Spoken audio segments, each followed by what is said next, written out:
Alright guys, today we're going to be going over one of the most important things in the game, which is the Great Hall.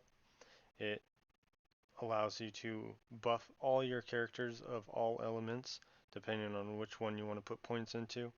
Me, most of my guys are, I think it's called Magic, the blue one. And I'm going for attack because most of the time I don't use any healers. I'm just going for pure damage, trying to clear stuff as quick as I can. That's just the way I do stuff. A lot of people do use healers, which are good, and I do need to work on a healer. I just haven't found a healer that I like at the moment. So, um, with that being said, I'm going to be going over my arena team, uh, how I do arena, opposed to how other people I've seen are doing the arena. Other people are trying to do it with shield ruins. I'd prefer to try and get speed, or sorry, ruins. I'm talking Summoner's War. Uh, I prefer to do speed artifacts. So this is my team here. I have Jingle Hunter as the leader. Oh, there we go. Which is he gives a speed plus 24% in the arena. He also has his A1, which is his first attack here. Attacks one enemy 2 times. Each hit has a 40% chance of placing a 30% decreased speed debuff on them, which is very useful in arena, especially if you are faster than the enemy and you just pass them up even more by using this. Uh, then his third skill is where he shines. Attacks all enemies, decreases their turn meter by 20% if the attack is a critical hit. And I have him at 100% crit rate, which you can't see that at the moment. Also fills his turn meter by 10% if the attack's a critical hit. And then I have this chick here, Frostbringer. Her, I use this in dungeons, which is really good paired with the Executioner, because his damage from his second skill is based on defense, as I went over in my last video. Her A1 does a 100% heal block, which is super good uh, in a lot of places. I use her everywhere because of her third skill here. Place a 30% increased speed and a 50% increased attack buff on all allies for 2 turns, which is, it just like, is so helpful. You'll see. Um, and then her second skill doesn't really matter too much. It does do a defense break for 2 turns and a heal reduction, or if they have a heal reduction. But landing the heal reduction can be hard if your accuracy is not high enough, and then the defense break is just a bonus. I don't really count on it or try to use it too often. That's more for dungeons and stuff. And then Executioner is in the team only because he's 6-star and he's doing more damage than my other guys at the moment. I am thinking about trying to build this guy. He would be the last guy on my team to attack because of his first skill. When he does kill an enemy, it gets him another turn. So if I have 2 AoEers go and the enemy team is still alive, this guy can go in, start knocking them out one at a time. That's my plan at least. His third skill is pretty crazy. Once he's ascended with 3 stars, he gives all these buffs, plus 50% attack, plus 30% crit rate, and plus 30% speed on himself for 2 turns, and then gives himself another turn. So it's just seems like a really good champion here. And then his second skill here, attacks one enemy, has a 60% chance of placing a 50% decrease attack debuff on the enemy, and then heals his champion 10% of the damage inflicted. So I feel like he could get pretty crazy with the right artifacts.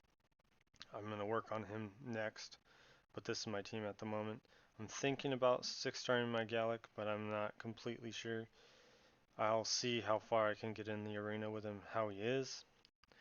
Uh, so with him, attacks all enemies. This is his second skill. Attacks all enemies, has a extra 15% chance of inflicting a critical hit, which comes in handy a lot. And then he does the speed increase on himself, which isn't that great because I have the other chick to do that, Frostbringer. But so if you wipe out the entire enemy team, but they have one super tanky guy left, and your Gallic's still alive on the second turn, his third skill will just like demolish whoever's left if they're alone, because all three of these will hit them. It has a chance of breaking their defense, and it just hits really hard. Anyways, let's get into the battles. So this is the first team here. The Kale, if this team's fast enough, can destroy me. Well, looks like I'm faster by quite a bit. You can see their turn bars are pretty low compared to mine. And then we're going to go with Jingle Hunter and reduce their turn bars even more with crits. Alright, I didn't get a crit on that last guy on the end there with the shield, the big boar guy, but that's okay. So now, see what I'm saying? He's the last one left. I still have Gallic up. Jingle Hunter's second skill hits pretty hard, and it once he kills someone with it, can freeze other enemies, but he has no other enemies at the moment. That's a weak hit for almost 5,000, so that's pretty strong. And then Gallic's gonna go. Oh, I guess he's not. She's on Revenge Runes, that's why she attacked back. But yeah, so that's my team. Let's go one more time. See if I can explain. Okay, perfect. So they have shield runes. So my Frostbringer goes, buffs my team. And they are quite fast. They are right behind me. That guy on the very right, he's right behind my team. So my Jingle Hunter has masteries that increases damage to enemies that are shielded, and also increases damage for the first time he hits an enemy for each combat. So he does a lot of damage the first time he attacks, which is what I want. I want to try to remove the shield with him, and then my Gallic cleans up with his AoE. So let's go, boom, see, and then Gallic goes, kills them. That guy didn't die because he has the invincibility, but then the Executioner goes and cleans up, and then Jingle Hunter 20k hit.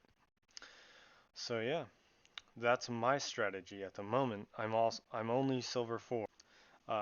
So once I get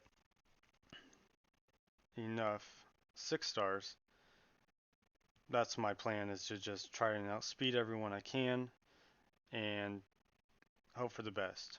The AI in this game seems a little better than in Summoner's War, so when you put a speed defense, I feel like it will do better than in Summoner's War if you have played Summoner's War.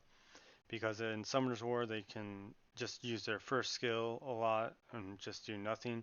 But in this game it seems like most of the time they're using their strongest skill they can possibly use.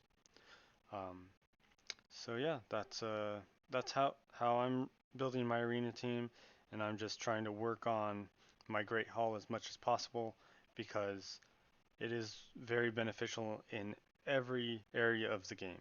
It's not just beneficial in arena, it's beneficial in the golem, the dragon, the minotaur.